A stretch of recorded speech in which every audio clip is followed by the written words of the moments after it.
नमस्कार प्यारे बच्चों। हम अपना सब्जेक्ट साइंस का एक महत्वपूर्ण आज टॉपिक करेंगे धातु एवं अधातु। आज की वीडियो को ध्यानपूर्वक देखने के बाद आगामी आने वाली परीक्षाओं में आपके 1 या 2 नंबर पूरे हो जाएंगे। इस चैप्टर में से जरूर क्वेश्चन आता है। सबसे पहले टॉपिक को स्टार्ट करते हैं। जय मां सरस्वती का नाम लेकर धातु किसे कहते हैं? वह तत्व जिसके बाह्यतम कोश में, अगर हम धातु की बात करें, लिख सकते हो वह तत्व जिसके बाह्यतम कोश में या बाह्य कोश में क्या होते हैं, 1 2 3 बाह्यतम कोश लिख सकते हो, 3 इलेक्ट्रॉन हो। इलेक्ट्रॉन की बात कैसे करें? कोई एग्जांपल लेते हैं, एल्यूमिनियम, इसको चेक करते हैं वो धातु है या अधातु। अगर इसका इलेक्ट्रॉनिक कॉन्फ़िगरेशन करते हैं, पहले सेल में 2 एलिमेंट आ सकते हैं, 4 सेल होते हैं, K-L-M-N। फॉर्मूला क्या होता है? 2 1 का स्क्वायर, 2 n स्क्वायर होता है। तो पहली सेल होती है K, तो 2 × में 1 का स्क्वायर। तो पहली सेल में ज्यादा से ज्यादा कितने एलिमेंट आ सकते हैं? 2 आ सकते हैं। दूसरे में इसी तरह 8 आ सकते हैं। 2 का स्क्वायर कितना हो गया? 4, 4 2 8। तीसरी तरह 3 का स्क्वायर 9, 9 2 18 और 4 का स्क्वायर 16, 16 2 34।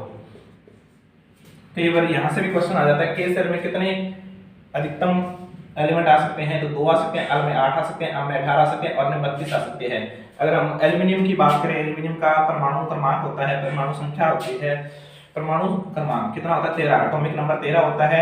अगर इस इलेक्ट्रॉनिक कन्फ्यूज करें, पहले में 2 हो गए, फिल हो गया, 8 में फिल हो गया, कितने रह गए? 3 रह गए।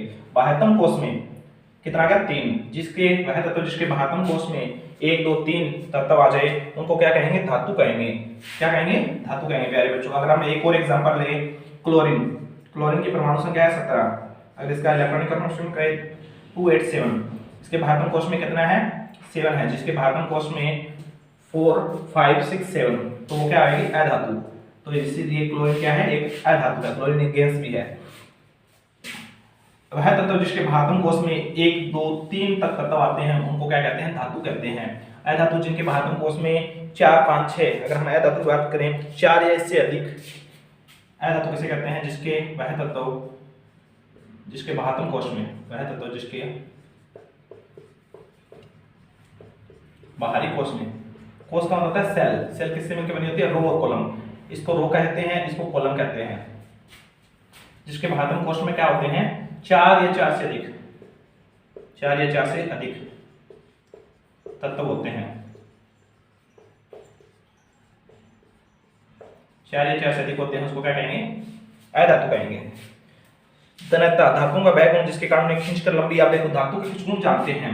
धातु क्या होती है? कठोर होती है। अधातु क्या होती है? कठोर नहीं होती है। ये विद्युत की सुचालक होती है, ये विद्युत की कुचालक होती है। ग्रेफाइट क्या है? अधातु होते हुए भी कुछ अपवाद भी है, कुछ कॉम्प्लेक्सिटी भी है। ग्रेफाइट क्या है? अधातु होते हुए क्या? विद्युत की सुचालक है। सुचालक का मतलब जिसके अंदर से इलेक्ट्रिसिटी आसानी से पास कर जाए। धातु का मेल्टिंग और बॉइलिंग पॉइंट क्या होता है? अधिक होता है। अधातु का मेल्टिंग और बॉइलिंग पॉइंट, गलनांक और क्वथनांक क्या होते हैं? कम होते हैं। अगर हम बात करें दूसरी प्रॉपर्टी, तन्यता, डक्टिलिटी, डक्टिलिटी मतलब धातुओं का वह गुण जिसके कारण उन्हें खींचकर लंबी तार बनाया जा सकता है, लंबी वायर बनाया जा सकता है। जैसे 1 ग्राम सोने से 1 मिलीग्राम या 10 मिलीग्राम सोने से 2 किलोमीटर लंबी। सबसे ज्यादा डक्टिलिटी की प्रॉपर्टी किसमें पाई जाती है? सोने में। सोने का अगर सिंबल की बात करें Au है। आगे नेक्स्ट गुण है अज्ञात वर्तक, धातुओं का वह गुण जिसके कारण उन्हें पीटकर चादर बनाया जा सकता है, त्रिपाल चादर बनाया जा सकता है, उसको अज्ञात वक्रता या मैलिएबिलिटी कहते हैं। अज्ञात वक्रता सबसे पहले गुण है धातु का। धातु के बारे में बात करें, धातु का गुण है तन्यता। जब पीटकर एक लंबी तार, जब तार बनाते हैं तन्यता, तय फॉर तन्यता, तय फॉर तार, तार बनाया जाता है तो उसको क्या कहेंगे? तन्यता गुण कहेंगे। आघात, आघात मतलब होता है चोट लगाना। चोट लगाने के लिए, मोटा करने के लिए क्या बनाएंगे? चादर। आघात बढ़ आघात मतलब चोट पहुंचाना। चोट किस लिए पहुंचाते हैं? चोट तो एक दो मारने से तो चोट पहुंचेगी नहीं। मोटाई, हमें मोटाई करनी है या चादर बनानी है। चादर बनाने के लिए धातु आयतन जिससे उनको पीटकर चादर बनाया जाता है तो वो आघात करता तार बनाई जाती है, उसको तन्यता कहेंगे। दूसरा गुण है धात्विक गुण। धातुओं की सतह पर विशेष प्रकार की चमक होती है, जैसे सोना है, चांदी है, उनमें विशेष प्रकार की चमक होती है, धात्विक चमक कहते हैं। धातु संसारण, आगे वाला टॉपिक है। धातु को लोहे की या जंग लगने से बचाने के लिए, उनको बचाए रखने के लिए, ऑक्सीजन की प्रेजेंस से बचाने के लिए धातु को संसारण करते हैं, या मेटल क्लोराइड, या धातु को जंग लगने से बचाने के लिए धातु संसारण कहते हैं। चांदी क्या होती है, कई बार काली पड़ जाती है, किसके, जो हवा में हाइड्रोजन सल्फाइड है उसके साथ रिएक्शन करके क्या पड़ जाती है, चांदी काली पड़ जाती है। अब एक क्वेश्चन आता है कि शुद्ध सोना कितने कैरेट का होता है, शुद्ध सोना 24 कैरेट का होता है। ये इतना कठोर हो जाता है, होता है कि इसके अगर कभी भी शुद्ध सोने से 24 कैरेट से आभूषण नहीं बनाए जाते, क्योंकि शुद्ध सोना इतना हार्ड होता है, बहुत ज्यादा हार्ड होता है, इसीलिए उनको थोड़ा हार्डनेस को कम करने के लिए जो आभूषण बनाए जाते हैं वो 22 कैरेट के बनाए जाते हैं। क्वेश्चन आता है कि शुद्ध सोना कितने कैरेट का होता है, शुद्ध सोना तो 24 कैरेट का होता है, परंतु आभूषण बनाने के लिए कितने कैरेट सोने का यूज किया जाता है, 22 कैरेट का। उसमें थोड़ी चांदी तांबा मिलाया जाता है ताकि उनकी हार्डनेस कुछ कम हो जाए और मन चाहे आभूषण, नेकलेस, हार जो भी बनाना है, ऑर्नामेंट्स बनाए जा सकते हैं। अगर कोई भी आभूषण सोना काला पड़ रहा है तो इसमें हम बात करेंगे कि उसमें तांबा की मात्रा बहुत ज्यादा है। अगर कोई भी जो हमारे पास सोना है, सोने का अगर सिंबल की बात करें AU होता है, चांदी का सिंबल होता है AG, इसको सिल्वर कहते हैं, इसको गोल्ड, गोल्ड का सिंबल होता है AU। इंग्लिश में बात करें, अगर कोई भी सोने का आभूषण ऑर्नामेंट आपका ब्लैक पड़ रहा है तो मींस उसमें तांबे की मात्रा बहुत ज्यादा है। इसके बाद हम बात करें धातु को विद्युत चालकता, धातु में विद्युत, धातुओं का वह गुण जिसके कारण उनके अंदर से इलेक्ट्रिसिटी पास कर जाए तो क्या कहलाएगा, चालकता। अब ग्रेफाइट विद्युत का सबसे अच्छा चालक है और वो क्या है, अधातु है। वो क्या है, कार्बन के अपर रूप है, अपर मतलब कार्बन से ही बनाए जाते हैं, कार्बन का ही भाग है, और कार्बन क्या है, अधातु है, क्योंकि कार्बन का एटॉमिक नंबर हम बात करें 6 है, C612, इलेक्ट्रॉनिक कन्फर्मेशन कितनी है, 2 और 4, क्योंकि जिसके वाहकम क्वेश्चन 4 या उससे ज्यादा पाए जाए वो क्या कहलाएगी, अधातु कहलाएगी। उष्मा चालकता, धातुओं का वह गुण जिसके कारण उनके अंदर से हीट ट्रांसफर हो सके, हीट का मतलब एनर्जी, एनर्जी अगर हम बात करें, एनर्जी का जो मात्रक होता है वो जूल होता है। एक बार क्वेश्चन, कई बार क्वेश्चन आता है 1 जूल इक्वल टू कितना होता है, 10 की पावर 7 अर्ग। फोर्स का यूनिट क्या होता है, न्यूटन, और 1 न्यूटन इक्वल टू होता है बेटे प्यारे बच्चों 10 की पावर 5 डाइन। ये साथ साथ अगर हम रिलेट करना सीखे तो हमारे इसी तरह हमारी रिवीजन होती रहेगी। धन आयन, वे आयन जिस पर धन आवेश होता है, पॉजिटिव चार्ज होता है उसको धन आयन कहते हैं। ऋण आयन जिन पर नेगेटिव चार्ज होता है उनको ऋण आयन कहते हैं। केटायन पर पॉजिटिव चार्ज होता है और एनायन पर नेगेटिव चार्ज होता है। उभयधर्मी ऑक्साइड, वे ऑक्साइड जो अम्ल और क्षार दोनों की तरह व्यवहार करते हैं। जो अम्ल की तरह व्यवहार करते हैं, अम्ल क्या होता है हमने प्रीवियस वीडियो में जाना है, वह तत्व, वह एलिमेंट जिसकी pH value, potential of hydrogen 0 to 7 होएगा वो उसे अम्ल कहते हैं। क्षार जिसकी पोटेंशियल pH वैल्यू 7 to 14 होएगा उसको क्षार कहेंगे। अगर वो दोनों की तरह व्यवहार करता है तो उसको उभयधर्मी ऑक्साइड कहेंगे, उभयधर्मी ऑक्साइड। नेक्स्ट हमारा उभयधर्मी ऑक्साइड, जो अम्ल और क्षार दोनों तरह की क्रिया करेंगे उसे उभयधर्मी ऑक्साइड कहेंगे। क्षार, वे क्षारक जो जल में घुल सकते हैं, जो क्षार जो बेस है वो जल में घुलनशील है उसको क्षारक कहेंगे। ज्वलन तापमान, जिस भी तापमान पर इसको इग्निशन टेम्परेचर, इग्निशन टेम्परेचर, जिस भी तापमान पर कोई भी पदार्थ जल जाए या आग को पकड़ ले, आग को कैच कर ले, उसको इग्निशन टेम्परेचर कहते हैं। हिंदी में अगर हम बात करें ज्वलन ताप, जिस ताप पर कोई भी धातु जल जाए उसको कहेंगे इग्निशन टेम्परेचर या जलन तापमान। और ज्वलन तापमान, इग्निशन टेम्परेचर सबसे कम किसका होता है, होता है पेट्रोल का, पेट्रोल का, डीजल का, ये बहुत जल्द क्रिया करते हैं, इग्निशन टेम्परेचर इनका बहुत कम होता है, बहुत जल्दी, हाँ बहुत जल्दी पकड़ते हैं आग। अगर हम बात करें नेक्स्ट धातु ऑक्साइड, धातु व ऑक्सीजन के यौगिक धातु ऑक्साइड कहलाएंगे। जैसे हम रिएक्शन करते हैं, सोडियम को ऑक्साइड के साथ रिएक्शन करते हैं, धातु ऑक्साइड, सोडियम को उसके ऑक्साइड के साथ रिएक्शन करवाया जाता है, सोडियम ऑक्साइड, ऑक्सीजन के साथ रिएक्शन करवाया जाता है, सोडियम ऑक्साइड बन गया। आप इसको बैलेंस कर सकते हैं, सोडियम यहाँ कितने हैं, 1 है, बैलेंस है, ऑक्सीजन यहाँ कितने हैं, 2 है, तो यहाँ से 2 से मल्टीप्लाई कर देंगे। सोडियम यहाँ कितने हो गए हैं, 2, तो यहाँ से भी 2 से मल्टीप्लाई कर देंगे और ये जो हमारी इक्वेशन है वो क्या होगी, रिएक्टेंट एंड प्रोडक्ट साइड से बैलेंस हो चुकी है। क्षारीय धातु ऑक्साइड, धातुओं के वे ऑक्साइड जिनकी प्रकृति क्षारीय होती है, जिनकी जो नेचर है वो बेसिक होता है, उनको क्या कहेंगे, क्षारीय ऑक्साइड कहेंगे। नेक्स्ट क्वेश्चन रहेगा प्यारे बच्चों, सबसे पहले हम क्वेश्चन आए हैं धातु परमाणु के भाषम कोश में इलेक्ट्रॉनों की संख्या क्या होती है। धातु परमाणु के भाषम कोश में इलेक्ट्रॉनों की संख्या, जो प्रीवियस एग्जाम में आए हैं वही क्वेश्चन हम उठा रहे हैं। धातु परमाणु के भाषम कोश में इलेक्ट्रॉनों की संख्या 1 से लेकर 3 होती है। 3 या 3 से कम होती है। अगर 4 या 4 से ज्यादा होती है तो वो अधातु कहलाती है। विद्युत की सबसे अच्छी धातु का नाम बताओ। विद्युत की सबसे अच्छी धातु है सोना, चांदी, प्लेटिनम। चांदी और प्लेटिनम इसमें दिया हुआ था, चांदी दिया हुआ था ऑप्शन, इसमें प्लेटिनम भी लिख सकते हैं और सोना भी लिख सकते हैं। सोना की तारे क्यों नहीं बनाई जाती वायर, क्योंकि सोने की धातु बहुत महंगी है, बहुत ज्यादा हार्ड है। थर्मिट अपक्रिया में अपचायक है। थर्मिट अपक्रिया जब करवाई जाती है तो अपचायक कौन होते हैं, रिड्यूसिंग एजेंट होता है एल्यूमिनियम। अब आगे है ऑक्साइड आयस्क का एक उदाहरण है। अब आगे है विद्युत अपघटनी अपचयन निम्नलिखित में किसके अपचयन के लिए प्रयुक्त किया जाता है, सोडियम के लिए। धात्विक ऑक्साइड होते हैं, धात्विक ऑक्साइड हमेशा क्षारीय होते हैं और अधात्विक ऑक्साइड हमेशा अम्लीय होते हैं। 1 नंबर में क्वेश्चन आ जाता है, धात्विक ऑक्साइड हमेशा धात्विक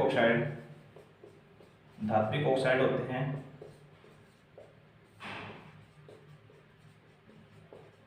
ऑक्साइड की बात करें, ऑक्साइड उनकी जो नेचर होती है वो क्षारीय होती है, अधात्विक अम्लीय होती है। एफ फॉर अधात्विक होती है अम्लीय। धात्विक ऑक्साइड क्षारीय होती है, अधात्विक ऑक्साइड अम्लीय होती है। अब आगे क्वेश्चन आता है, शुद्ध सोना होता है। शुद्ध सोना 24 कैरेट का होता है और आभूषण बनाने के लिए जिस सोने का उपयोग किया जाता है वो 22 कैरेट का होता है। उसके साथ चांदी या तांबा मिलाया जाता है ताकि उसकी हार्डनेस कुछ कम हो जाए और जो मन चाहे आभूषण बनाया जा सके। निम्नलिखित में से किस धातु में विद्युत अपघटनी अपचयन द्वारा किया जाता है, एल्यूमिनियम। निम्नलिखित में से कौन सा तत्व उभयधर्मी ऑक्साइड है जिसमें धातु और अधातु दोनों के गुण पाए जाए, इनको एम्फोटेरिक कहते हैं। जैसे एल्यूमिनियम है, एल्यूमिनियम को कह सकते हैं, पीछे हमने एम्फोटेरिक पढ़ा था। एम्फोटेरिक क्या होते हैं, जिसमें धातु और अधातु दोनों के गुण पाए जाते हैं, वो क्या होते हैं, एम्फोटेरिक। या हम बात करें उभयधर्मी ऑक्साइड, उभयधर्मी ऑक्साइड के बारे में हमने पढ़ा था, वो उभयधर्मी होते हैं, अम्ल दोनों की तरह व्यवहार करते हैं, अम्ल और क्षार की तरह व्यवहार करते हैं। या धातु अधातु की बात करें वो होते हैं एम्फोटेरिक। हम बात करें एल्यूमिनियम अम्ल और क्षार दोनों की तरह कार्य करते हैं। नेक्स्ट क्वेश्चन आता है, पहले बच्चों, हेमेटाइट किस धातु का आयशक है। हेमेटाइट किस धातु से बना है, लोहे से। लोहे का जो सिंबल होता है वो Fe होता है, लोहे का आयशक है हेमेटाइट। सिनेबार, एक क्वेश्चन बहुत बार आता है, सिनेबार किस धातु का आयशक है। सिनेबार पारा का। स्टेनलेस स्टील को सामान्यतः लोहे के साथ मिश्रित करके बनाया जाता है।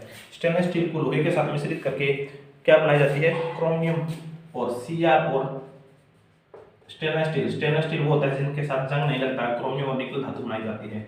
और निकल कैडमियम का यूज, कैटलिस्ट क्या होता है जो रिएक्शन, निकल कैटलिस्ट का यूज हाइड्रोनिजीकरण में किया जाता है। वनस्पति तेल को जब फैक्ट्री में घी में कन्वर्ट किया जाता है तो निकल कैटलिस्ट का यूज किया जाता है। कैटलिस्ट क्या होता है, जो रिएक्शन को दर को बढ़ा देते हैं या घटा देते हैं, उत्प्रेरक। जैसे मान लो हमें आग जलानी है, आग जलाने के लिए माचिस की तिल्ली और कागज का यूज करते हैं। अगर उसमें थोड़ा सा पेट्रोल डाल दें तो रिएक्शन को क्या कर देगा, आग को बढ़ा देगा या आग जल्दी जल जाएगी, तो वो एक कैटलिस्ट का कार्य करेगा। कैटलिस्ट क्या होता है, रिएक्शन को की दर को बढ़ा देते हैं, स्पीड को या बढ़ा देते हैं। लोहे पर यदस लेपन किसकी परत चढ़ाकर किया जाता है, लोहे पर यदस लेपन। जिंक यदस लेपन क्या है, लोहे को जंग लगने से बचाने के लिए किस धातु की परत चढ़ाई जाती है, जिंक की परत चढ़ाई जाती है। हमेशा याद रखना है, 1 नंबर में क्वेश्चन आ जाता है प्यारे बच्चों। नेक्स्ट की बात करें, ऊपर पट्टी में जो अपनी अर्थ की 3 लेयर है, क्रस्ट, मेटल एंड कोर। ऊपर वाली परत को ऊपर पट्टी कहते हैं। ऊपर पट्टी में अधिकतम मात्रा में कौन सी धातु विद्यमान है, ऊपर पट्टी में सबसे अधिकतम मात्रा में एल्यूमिनियम धातु प्रेजेंट है, जिसका एटॉमिक नंबर क्या होता है, 13 होता है। जिसका एटॉमिक नंबर क्या होता है, 13 होता है। नेक्स्ट क्वेश्चन है प्यारे बच्चों, वायुमंडल में स्वतंत्र अवस्था में पाए जाने वाला तत्व का नाम बताओ। नाइट्रोजन है। नाइट्रोजन की बात करें तो ये जो हमारा वायुमंडल में 78% पाया जाता है। सबसे मैक्सिमम पाए जाने वाली गैस कौन सी है, नाइट्रोजन। अब नाइट्रोजन को पौधों की वृद्धि के लिए बहुत ज्यादा जरूरत होती है। पौधे जल में घुली हुई ऑक्सीजन को, नाइट्रोजन को नाइट्रेट के रूप में लेते हैं। और सबसे अगर इतनी ये बिल्कुल आग नहीं पकड़ती 78% अपने एनवायरनमेंट की बात करें। और अगर इसके बात करें इसकी जो शेप है, शेप अगर हम एटॉमिक नंबर की बात करें, नाइट्रोजन का एटॉमिक नंबर 7 है, तो ये टेट्रा बैलेंस टेट्रावेलेंट 3 से बनाएगी, अगर इसके 3 त्रिसंयोजी बनाएगी। 3 एलिमेंट क्या है, कोवलेंट अगर हम बात करें एलिमेंट की तो 3 एलिमेंट वो शेयरिंग से बनेगा। अगर हम आगे वाला क्वेश्चन देखें, अधातुओं के ऑक्साइड हमेशा अधातु जो अम्लीय है, धातुओं के ऑक्साइड हमेशा अम्लीय होते हैं। प्रकृति का सबसे हल्का तत्व अगर हम बात करें हाइड्रोजन, जिसका केमिकल फॉर्मूला रासायनिक सूत्र है H2, जिसका एटॉमिक नंबर 1 है, एटॉमिक मास 1.008 है। सल्फाइड एस्मो सामान्यतः सादृत किया जाता है। सल्फाइड एस्मो हमेशा सादृत किसके लिए किया जाता है, झाग क्लोरीन द्वारा सादृत किया जाता है। निम्न में से कौन सी गैस एक तरल धातु है, कौन सी एक तरल धातु है, तरल अवस्था में पाई जाने वाली धातु है पारा। नेक्स्ट क्वेश्चन है, अधातु जो तरल अवस्था में पाई जाती है ब्रोमीन। धातु जो तरल अवस्था में पाई जाती है वो होती है पारा। धातुएं क्या होती है, मजबूत होती है, स्ट्रांग होती है। अधातु जो तरल अवस्था में पाई जाती है ब्रोमीन, जिसका सिंबल क्या है Br।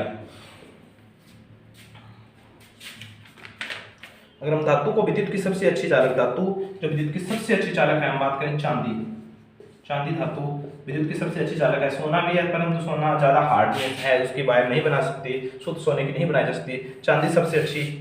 हम बात करें आयस्क, जिसे चुंबकीय पृथक्करण द्वारा साधित किया जाता है मैग्नेटाइट। धातु संसारण के लिए आवश्यक है। धातु के लिए संसारण से बचाने के लिए क्रियाशील धातु जैसे लोहा हो गया। अगर हम निम्नलिखित में से कौन सी धातु रणनीतिक धातु है, हम बात करें टाइटेनियम एक रणनीतिक धातु है, टाइटेनियम। धातु को एक क्रियाशीलता टेबल देखते हैं। धातुओं की क्रियाशीलता श्रेणी के बारे में सबसे पहले जानते हैं। अगर हम क्रियाशील की श्रेणी के बारे में जानें, सबसे क्रियाशील धातु जो सबसे रिएक्टिव धातु है, जिसको अगर हम खुला छोड़ दें तो ये वायुमंडल में रिएक्शन कर सकती है, इसीलिए सोडियम और पोटेशियम और सोडियम को मिट्टी के तेल में रखा जाता है। सबसे पहले है पोटेशियम, जिसका एटॉमिक नंबर है 19, फिर है सोडियम, फिर इसके बाद हम बात करें कैल्शियम, जिसका एटॉमिक नंबर 20 है, मैग्नीशियम जिसका एटॉमिक नंबर 12 है, फिर एल्युमिनियम,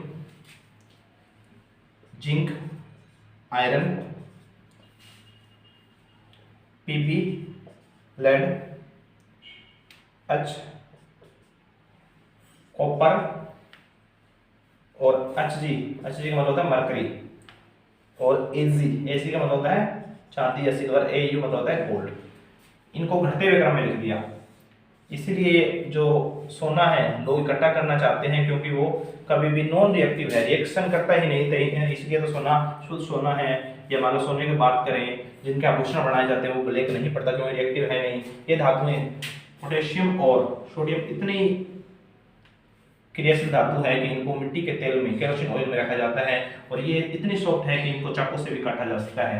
अगर हम क्रियाशीलता श्रेणी को, ये घटते क्रम है, सबसे ऊपर है सबसे क्रियाशील, इसके बाद है अक्रियाशील। सबसे ज्यादा रिएक्टिव है सोडियम, सबसे पहले potassium, sodium, calcium, magnesium, aluminium, zinc, iron, PB मतलब लेड, H मतलब हाइड्रोजन, Cu मतलब होता है कॉपर, और Hg मतलब होता है मरकरी या पारा कह सकते हैं, जिसको हम पारा कहते हैं, और Ag मतलब होता है चांदी, और Au मतलब होता है सोना।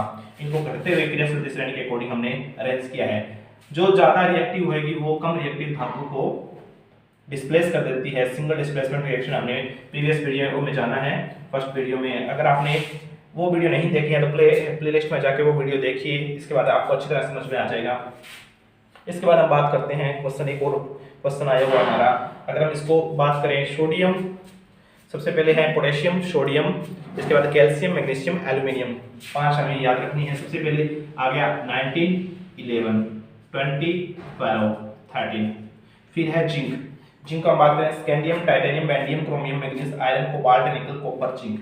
जिंक का एटॉमिक नंबर है 30। Scandium, titanium, vanadium, chromium, manganese, iron की 26। लेड की बात करें 56, हाइड्रोजन का 1, copper, iron, cobalt, nickel, copper, zinc, तो कॉपर की है 29। मरकरी का देख लेना है, Ag और Au का देख लेना है, आपको एटॉमिक नंबर कितना है।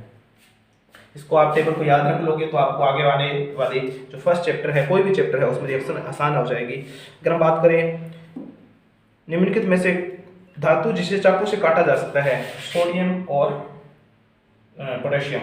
इसके बाद हम बात करें निम्नलिखित में से कौन सी धातु उपधातु है जिसमें धातु और अधातु दोनों के गुण पाए जाते हैं? धातु और अधातु जिनके में गुण पाए जाते हैं वो है सिलिकॉन हो गई। जो मॉडर्न पीरियोडिक टेबल में बात करें अभी प्रेजेंट टाइम में 118 एलिमेंट है, तो कुछ धातु है, 92 धातु है, 17 उपधातु है और 19 अधातु है। ये धातुएं हैं, ये उपधातु है और ये अधातु है। धातु क्या होता है? जिसके बाह्यतम कोश में 1 से 3 इलेक्ट्रॉन पाए जाते हैं उसको धातु कहते हैं। उपधातु जिसमें धातु और अधातु दोनों के गुण पाए जाते हैं उसको उपधातु कहते हैं। 19 अधातु है जिसमें बाह्यतम कोश में 4 या उससे अधिक इलेक्ट्रॉन होते हैं उसको अधातु कहा जाता है। इसके बाद बात करें एक्वारेजिया, बहुत बार क्वेश्चन आता है 3:1, 3 HCl प्लस में एक्वारेजिया क्या होता है? HCl प्लस में HNO3 और वो किस अनुपात में होता है? 3:1 में। अगर हाइड्रोक्लोरिक एसिड 3 होएगा अनुपात होएगा तो हाइड्रोजन नाइट्रोजन नाइट्रिक अम्ल नाइट्रिक एसिड, इसका नाम है केमिकल नेम की बात करें नाइट्रिक एसिड 1 होएगा। अगर ये 9 होएगा ये 3 होएगा, हमेशा 3:1 में रहेगा। एक्वारेजिया में धातु जो H2 और O2 के साथ क्रिया नहीं करती, कौन सी नहीं क्रिया करती? H2 और O2 के साथ, वाटर के साथ। अगर हम सोने को, Au को किसका सिंबल होता है? सोने को। अगर हम सोने को पानी में डालेंगे तो वैसा ही रंग रहेगा। अगर हम बाहर भी छोड़ देंगे सोने के कोई भी आभूषण है तो वो रिएक्शन नहीं करेगा। ऐशक में उपस्थित अशुद्धियों को क्या कहा जाता है? ऐशक में उपस्थित अशुद्धियों को स्लेग कहा जाता है। क्या कहा जाता है? पहले बच्चों स्लेग कहा जाता है। सबसे अधिक क्रियाशील धातु कौन सी है? सबसे अधिक क्रियाशील धातु हमने क्रियाशीलता श्रेणी पढ़ी है, कौन सी है? पोटेशियम है, जिसका सिंबल क्या है? के। केरोसिन में किस धातु को रखा जाता है? सोडियम और पोटेशियम को केरोसिन के मिट्टी के तेल में रखा जाता है।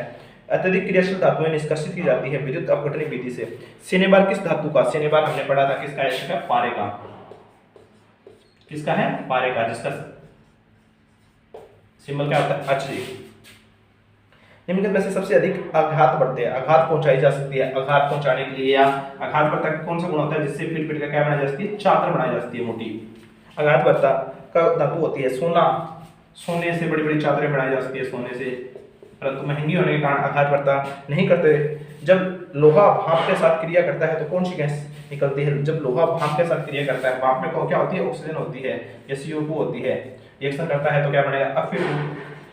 या भाप में अगर हम बात करें तो H2O वाटर के साथ रिएक्शन करेगा तो क्या बनेगा? Fe2O3 और क्या निकल जाएगी? XH2O प्लस में H2O। कौन सी गैस रिलीज होती है? तो H2 गैस रिलीज होती है। हम बात करें नेक्स्ट क्वेश्चन है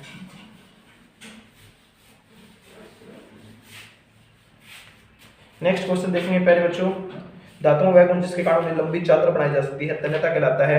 धातुओं का वह गुण जिसके कारण उन्हें पीट कर चादर में परिवर्तित किया जाता है आघात बढ़ता है।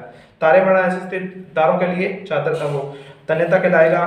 तारे वह गुण जो तारे बनाने वाला तन्यता कहलाएगा, चादर बनाने वाला आघात बढ़ती कहलाएगा, जिनको आघात पहुंचाया जा सकता है। आघात वर्ध्यता, आघात वर्ध्यता।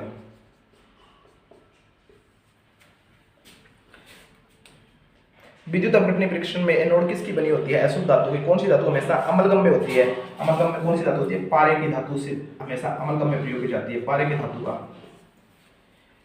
पित्तल एक मिश्र धातु है। पित्तल किससे बनती है? कॉपर प्लस में जिंक से मिलकर क्या बनती है? पित्तल बनाई जाती है। कॉपर प्लस में जिंक मिलाकर क्या बनाई जाती है? पित्तल। कांसा एक मिश्र धातु है, कॉपर प्लस में टिन। कॉपर और टिन, टिन का जो फॉर्मूला है वो आसान है। केटाइन क्या होते हैं? केटाइन जिन पर धन आवेशित होता है और एनाइन क्या होते हैं? ऋण आयनाइन, ऋण आवेशित।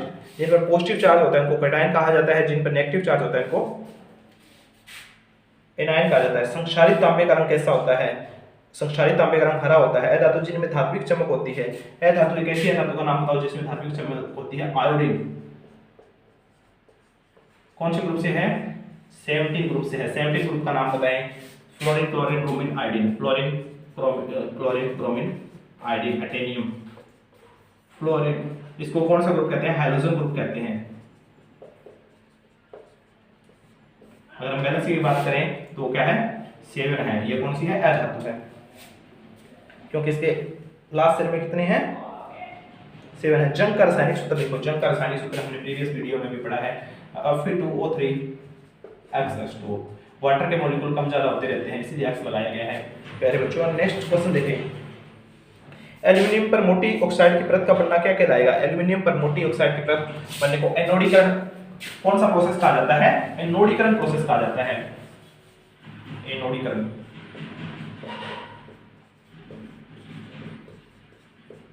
एनोडीकरण प्रोसेस कहा जाता है।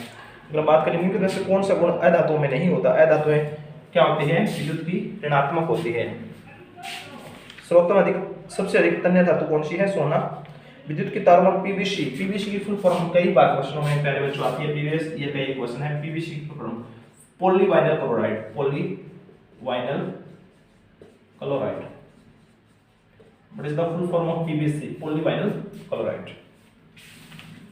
एक तरल धातु का नाम लिखें। तरल धातु कौन सी होती है? HG। बात करें पारा, एक तरल धातु का नाम लिखें। Bromine, Br। पृथ्वी पर सबसे अधिक कठोर पदार्थ कौन सा है? हीरा सबसे अधिक कठोर पदार्थ है, हीरा। कार्बन का एक अपरूप है। कार्बन के उस अपरूप का नाम बताइए जो विद्युत का सुचालक है? ग्रेफाइट।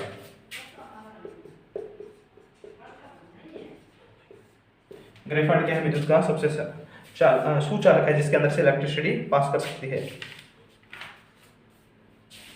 ये जो इंपॉर्टेंट क्वेश्चन थे इस वीडियो में हमने देखे। अगर कंटेंट आपको अच्छा लगा है, आपके लिए यूजफुल लगा है, तो ऐसी वीडियो आपको मिलती रहेगी। आगे की जानकारी के लिए चैनल को लाइक शेयर एंड सब्सक्राइब करें। Thank you.